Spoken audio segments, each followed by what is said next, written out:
नमस्कार दोस्तों, मेरा नाम है उमेश तिवारी और आप देख रहे हैं जीएमएस रामनगर यूट्यूब चैनल।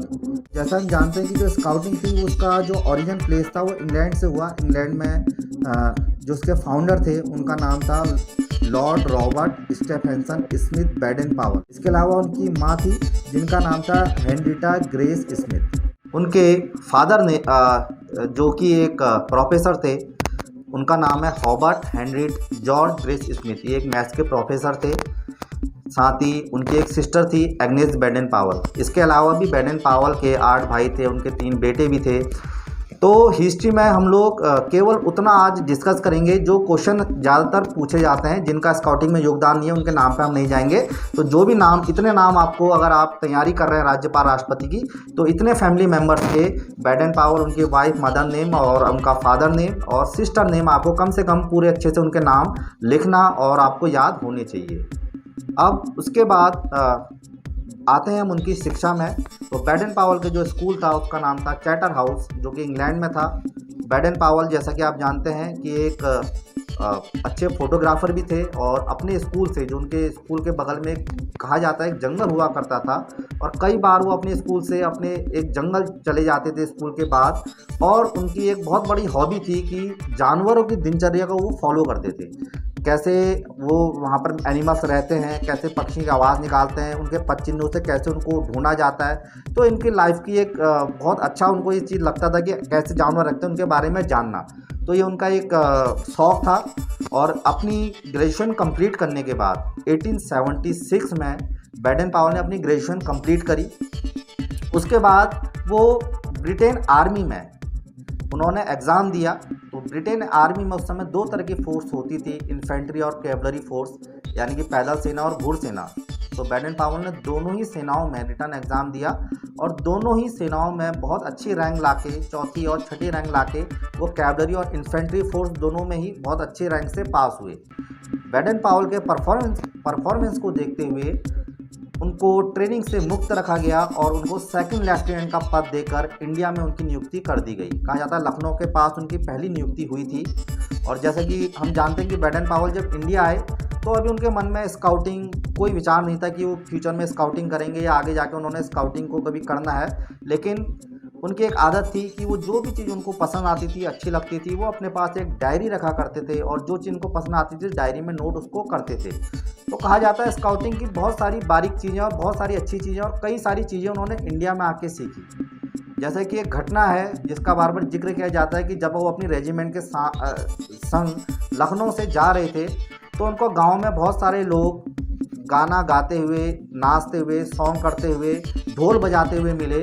वो अपनी सेना के साथ वहाँ गए और गांव वालों से उन्होंने पूछा, आप लोग ये इतना हल्ला गुल्ला क्यों कर रहे हैं? तो लोगों ने उनको जवाब दिया कि सर, हम लोग गरीब लोग हैं, हमारे पास मनोरंजन का कोई साधन नहीं है, इसलिए शाम को हम दिन भर खेत में काम करने के बाद जो भी हमारी थकान होती है, हम थकान को दूर करने के बाद हम नाच गाना करके अपनी थकान को दूर करते हैं। बैडन पावल ने इस चीज़ को अपनी डायरी में नोट करा और भविष्य में जब स्काउटिंग शुरू करी तो इसी घटना से प्रेरित होकर कैंप फायर के रूप में उन्होंने स्काउटिंग में कैंप फायर की प्रथा को डाला। आप देखते हैं कि हम कोई भी कैंप करते हैं, किसी भी लेवल का कैंप करते हैं, तो शाम को हम लोग कैंप फायर करते हैं।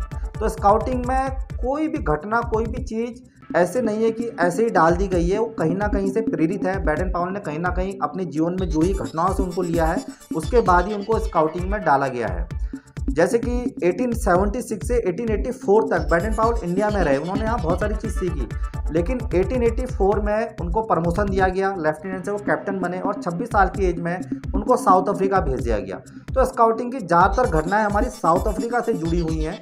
तो 1888 में एक घटना हुई थी, दिनी जुलू युद्ध के नाम से उस घटना को जाना जाता है। दिनी जुलू जो कि एक कबीले का सरदार था, जैसे इंडिया में होता था, हर शहर का एक राजा होता था, दिल्ली का राजा अलग, राजस्थान का अलग, झांसी का अलग। तो वैसे ही साउथ अफ्रीका में छोटे छोटे रियाद, कबीले, टाउन बने हुए थे, कस्बे बने हुए थे, जिनका एक सरदार हुआ करता था। ऐसे एक सरदार का नाम था दिनी जुलू, और जिसको काफ़ी अत्याचारी शासक माना जाता था। कहा जाता था उसने अपनी पब्लिक पे, अपनी जनता पे बहुत सारे अत्याचार करे, कई लोगों को मारा। उसके बारे में बहुत सारी कहानियाँ इधर उधर लिखी गई हैं। कहते थे अगर उसका कोई रिश्तेदार मरने वाला होता था तो वो अपने 20-25 सेवकों को पहले ही मार देता था कि मेरा रिश्तेदार मर के स्वर्ग में आ रहा है, तुम उसकी देखभाल के लिए पहले ही पहुंच जाओ। इसी तरह की और भी कहानियाँ उसके बारे में लिखी गई।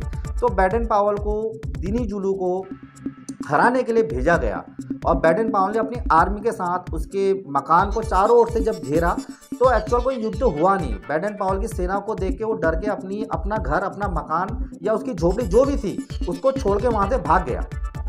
तो बैडन पावल ने उसके मकान की तलाशी ली और जब उसकी तलाशी ली तो उनको वहाँ पर एक माला मिली। उस माला में कहा जाता है लकड़ी के दानों से वो माला बनी थी और उसमें कुल 1000 लकड़ी के दाने थे। बैडन पावल ने उस लकड़ी के दानों की माला को अपने पास रखा और उसको अपनी विक्ट्री और जीत का साइन माना, उसको अपने पास रखा। अभी भी ये समय था, उन्होंने स्काउटिंग के बारे में नहीं सोचा, लेकिन फ्यूचर में जब स्काउटिंग शुरू हुई तो बैडन पावल ने अपना एक इंस्टीट्यूट खोला इंग्लैंड में और स्काउटिंग कराने का अधिकार केवल उस व्यक्ति का होता था जो बैडन पावल की ट्रेनिंग, जो एक टफ ट्रेनिंग होती है उसको पास करता था। वही व्यक्ति कहीं जाके स्काउटिंग करा सकता था और किसी को अधिकार नहीं होता था। और जब कोई व्यक्ति उनकी ट्रेनिंग पास करता था तो सर्टिफिकेट की जगह उसको वो लकड़ी के 2 दाने दिए जाते थे। जिसके पास वो 2 दाने होते थे उसको ही वो अधिकार होता था कि वो कहीं भी जाके स्काउटिंग को करा सके।